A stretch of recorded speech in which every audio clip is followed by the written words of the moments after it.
Vous n'allez pas croire ça. Un chasseur de trésors a déboursé 5 550 $ pour un entrepôt abandonné. Cette prise de risque lui coûtera-t-elle une fortune ou lui rapportera-t-elle gros? Dès l'ouverture de l'entrepôt numéro 1, il n'y avait qu'un sac de tennis et quelques boîtes de disques à l'intérieur. Le chauve envisage de l'acheter à bas prix, tandis que Darrell et David estiment que ce ne sont que des déchets. Lors des enchères, David commence à surenchérir quand Darrell propose 75 $.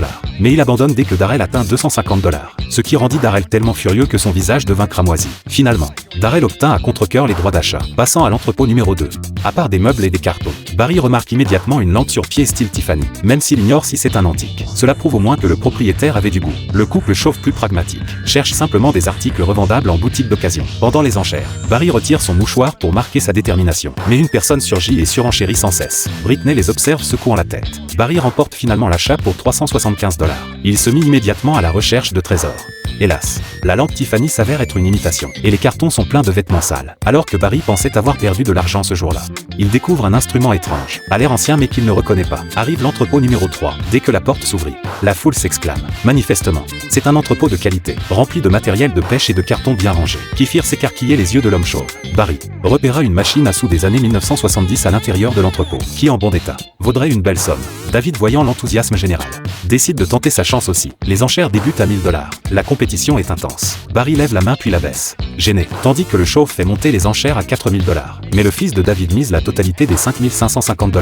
Cela a laissé David complètement abasourdi, même s'il a finalement obtenu les droits d'achat. Après le départ des autres, David et son fils fouillent 2 cartons de jeux, une caisse de cartes de baseball et de nombreuses cannes à pêche, une peinture ancienne estimée à 1000 $.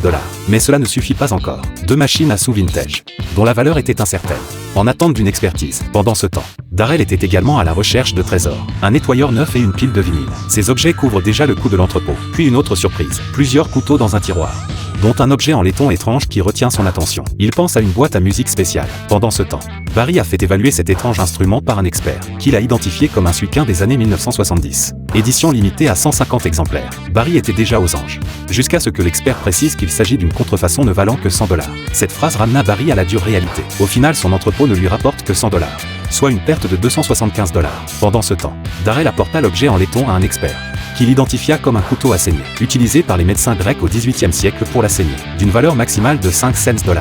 Au final, Darrell vend tous ces objets pour 797 $, soit un bénéfice de 5 cents 47 $.